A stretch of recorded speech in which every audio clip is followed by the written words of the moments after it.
میرے ساتھ یہاں نادیہ حسین موجود ہے. السلام علیکم. وعلیکم السلام. کیا حال؟ بالکل ٹھیک, بالکل ٹھیک. اور نادیہ کو بخوبی پتا ہے کہ لڑکیوں کو ہوشیار کیسے بنانا ہے, کیونکہ ظاہر ہے ان کا سیلون بھی ہے, کتنی ساری لڑکیوں سے واسطہ پڑتا ہے, سو ان کو ایک طرح سے یہ ایجوکیٹ بھی کر رہی ہوتی ہے. مطلب بچیاں جو میک اپ کر رہی ہوتی ہیں کہاں سے آئی ہوئی ہوتی ہے, پھر وہ ظاہر ہے ان کو ایک طریقے سے سمجھانا, دنیا دکھا, تم نے دنیا دیکھی ہوئی ہے. بالکل بالکل. اور میرے ساتھ یہاں موجود ہیں ثنا خان جو کہ تھراپسٹ ہے, ایجوکیشنل سائیکالوجسٹ ہیں.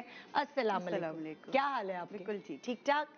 سو ہم شروعات کریں, اگر میں آپ کی اپنی پیرنٹنگ سے شروع کروں کہ آپ ایز ڈاٹرز, اگر آپ کے اندر وہ کانفیڈنس ہے کہ آپ دنیا میں یوں آنکھوں میں آنکھیں دیکھ کر لوگوں کے بات کر سکتی ہیں اور اپنے پروفیشنز میں ایک نام بنایا, تو وہ کانفیڈنس آپ کی ماں نے کیسے ڈالا آپ کے اندر؟ میری ماں نے, مجھے لگتا ہے کہ you know like I think lot comes from کہ آپ کے فادر کی, آپ کی اپنی جو آپ کو باپ سے جو ہمت ملتی ہے نا, مجھے لگتا ہے وہ بہت میٹر کرتا ہے. آف کورس جو ماں بھی آپ کو وہ بھی ایک سہارا بن جاتی ہیں, یو نو.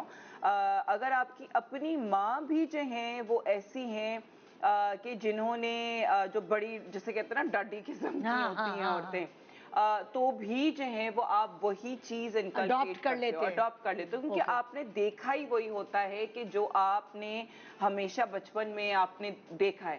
تو یو نو لائک بہت دفعہ اگر جسے کہتے ہیں نا کنفیوژن کریٹ ہوتی ہے کہ جہاں پہ اگر ماں جو ہیں وہ بڑا اسٹرانگ بننے کی کوشش کر رہی ہوتی ہے لیکن گھر میں وہ دبی بھی ہوتی ہے, کیونکہ باپ جو ہے وہ بہت ہی اوور پاورنگ ہے, اور باپ جو ہے وہ بہت زیادہ ماں کے بھی فار ایگزامپل خلاف ہے اس کی حرکتوں کی یا اس کی اس ایٹریبیوٹ کی وجہ سے. اور اگر ماں پہ اگر فار ایگزامپل وہ بھی تشدد کرتا ہے تو باہر دنیا کو دکھانے کے لیے تو وہ بڑی ڈاڈی قسم کی ایک عورت ہے, لیکن گھر میں جو ہے وہ دب جاتی ہے, یو نو.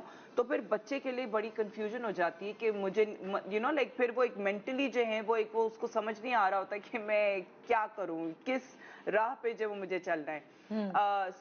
لیکن اگر ظاہر ہے دونوں پیرنٹس کی طرف سے جو ہیں وہ یہ کانفیڈنس ملتا ہے بچوں کو, چاہے اب وہ لڑکیاں ہوں یا لڑکے ہوں, I think that you know it is equally important کہ آپ جو ہیں وہ دونوں کو اتنا کانفیڈنس دیں کہ وہ زندگی میں اگر ان کے ساتھ کوئی کسی قسم کا بھی تشدد ہو رہا ہو, اٹس ناٹ جسٹ فزیکل, مجھے لگتا ہے مینٹل تشدد بھی جو ہے وہ بہت زیادہ پرابلمٹک ہوتا ہے, جہاں پہ آپ کو اس کے خلاف بھی آواز اٹھانی ہے. تو بہت ساری مائیں جو ہیں اگر آپ دیکھیں ان کی فطرتاً جو ہے وہ تھوڑی سی ایسی ہوتی ہیں, اکثر مائیں, کہ وہ اتنی سبمسو ہوتی ہیں, وہ اتنا زیادہ نہیں آواز اٹھاتی ہیں اور ہمیشہ بس خدمت کرتے ہوئے نظر آتی ہیں, ان کی کوئی سے نہیں ہوتی ہے بہت سارے گھروں میں. مگر میں نے اس کے برعکس بیٹیاں دیکھی ہیں جو باپ کی لاڈلی ہوتی ہیں اور ہر چیز مانے, سنو اپنے ڈیڈی سے کہو نا یہ کرو, مطلب کہ وہ اپنی بیٹیوں کو آگے کرتی ہیں سارے اپنی دل کی بات کہنے کے لیے اپنے ہسبینڈ کو بھی.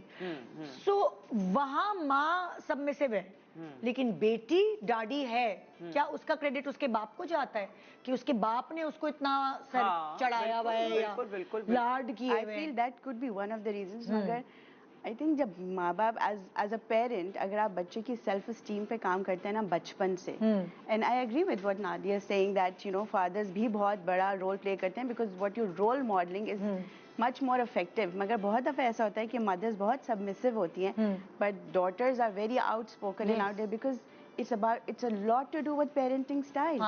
کیونکہ بہت دفعہ کرٹیسزم بہت ہائی ہوتا ہے ہمارے کلچر میں کہ مدر ہر وقت کرٹیسائز کر رہی ہیں, فادر کرٹیسائز کر رہے ہیں, so you know their self esteem is so bad کہ کیا کرو گی سسرال میں, اتنا گندا کمرہ ہے, تم تو کچھ نہیں کر نہیں ہو, سوتی رہتی ہو, روٹی نہیں آتی پکانا, کچن میں کیا مطلب لائک وہ not good enough. Yes. So when they grow up feeling not good enough, that's how they show up in the world.